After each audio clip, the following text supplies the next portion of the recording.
Kú dédé àsìkò gbogbo tí ẹ ti ń gbọ́ mi lé lóko tàbí lẹ́yìn òde, jẹ́ kí a gbàdúrà. Bàbá wa gbé yín ga, a dúpẹ́ lọ́wọ́ yín ọba ìkó àìsàn àìdíbàjẹ́ fún àánú tí a rí gbà tí ojú rere ńláńlá tí a fi rí ọjọ́ ìsinmi tí ó kẹ́yìn nínú oṣù keje.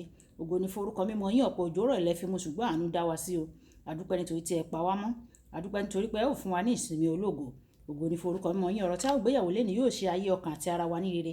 A ó jẹ́ olùgbọ́ àti olùṣe ọ̀rọ̀ náà torí tí a gbàdúrà lórúkọ Jésù Kristi Olúwa wa. Àmín. Ìwé ọ̀run ṣíṣí tí a tẹ ọwọ́ olùṣọ́ àgùntàn yìí náà kó Adéjàre Adébóyè kọ ní ọjọ́ àìkú ọjọ́ 17 oṣù keje.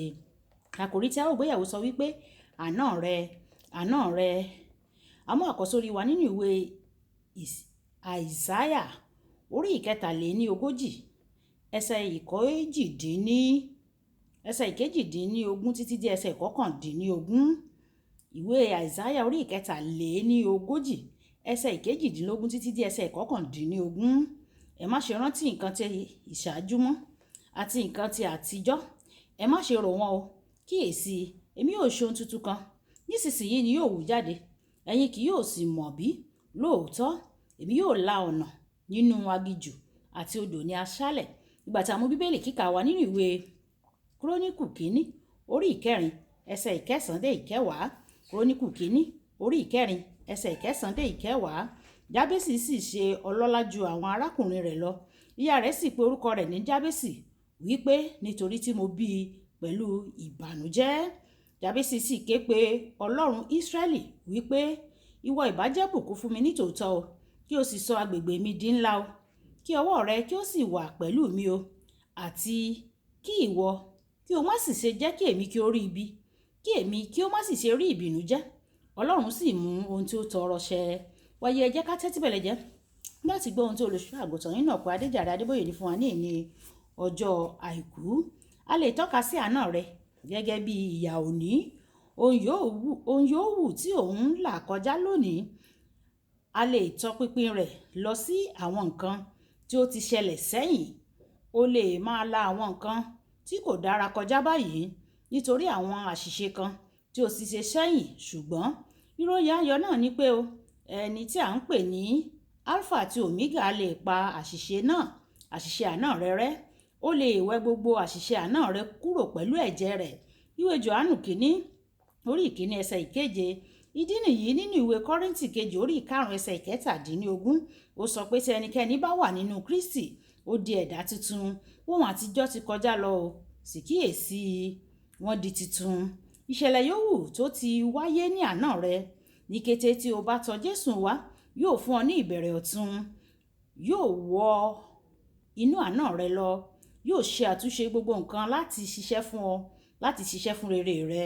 Ọlọ́run kò nílò ìṣẹ́jú láti rìnrìn àjò lọ sínú àná rẹ o, láti ṣe àtúnṣe ohunkóhun nínú ìwé ìfihàn orí 1 ẹsẹ̀ 8. Ó wí pé èmi ni Alpha àti Omega, ìpilẹ̀ṣẹ̀ àti òpin ni Olúwa wí, ẹni tí ó ń bẹ, tí ó wà, tí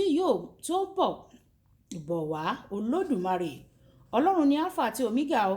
Ó sì lè padà lọ sí ọjọ́ tí a ti sọ ọ́ lórúkọ, ọjọ́ tí a bí ọ, kódà àsìkò tí a bí ọ, láti yí àwọn nǹkan padà sí rere fún ọ o.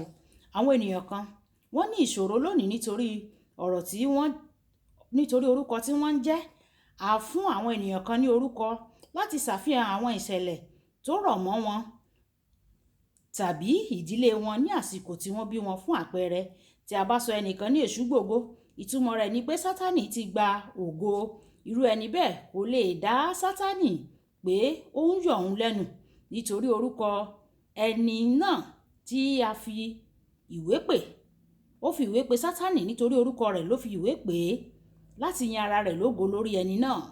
Irú àwọn ẹni bẹ́ẹ̀ kò lè ṣe ohunkóhun púpọ̀ nípa àwọn nǹkan tí ó ń ṣẹlẹ̀ sí wọn àbí ṣáájú ìbí tàbí kí a tó sọ wọ́n lórúkọ. Ṣùgbọ́n ẹnìkan wà tó lè padà lọ sí àsìkò náà kí ó sì yí ìṣẹ̀lẹ̀ náà padà. Ọlọ́run lè lọ sí àná rẹ láti yí àwọn nǹkan tí kò sí nínú ìfẹ́ rẹ̀ fún ayé rẹ padà. Olùfẹ́, Ọlọ́run ń mú kọ́kọ́rọ́ àná rẹ lọ́wọ́ o. Ké pè é lónìí láti yí ohunkóhun padà nínú àná rẹ èyí tó ṣe lòdì sí èrèdí rẹ̀ fún ayé rẹ. Gẹ́gẹ́ bí Jábésì nínú Bíbélì kíkà wa tòní, mo gbàdúrà wípé bàbá mi yóò mú gbogbo nǹkan òdì nínú àná rẹ kúrò, èyí tí ó lè máa ṣe ìjàmbá fún òní rẹ, yóò sì fún ọ ní ìbẹ̀rẹ̀ ọ̀tun ní orúkọ Jésù. Kókó ọ̀rọ̀: Ọlọ́run lè mú ohunkóhun kúrò nínú àná rẹ èyí tí kò sí nínú ìpinnu rẹ̀ fún ayé rẹ.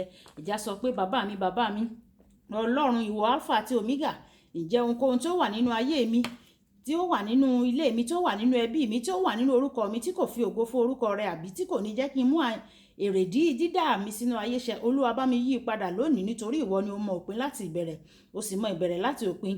Gbogbo ohun tí kò ní fi ògo fún ọ nínú ayé mi, nínú ẹbí mi, nínú ilé mi, nínú ayé ọmọ, nínú ayé ọkọ, nínú gbogbo ohun tó jẹ́ tèmi, Olúwa bá mi mú kúrò lónìí, kí gbogbo ògo kó ti jẹ́ tiyín, nítorí tí a gbàdúrà ní orúkọ Jésù Kristi Olúwa wa. Àmín. Olúbùkọ́lá Ayákó ní orúkọ mi o. Ẹ máa bá mi like, ẹ máa share, ẹ máa comment nípa ẹ̀, kí àwọn ènìyàn kí wọ́n lè jẹ àǹfààní ọ̀run ṣíṣí Yorùbá. Ó dàbọ̀.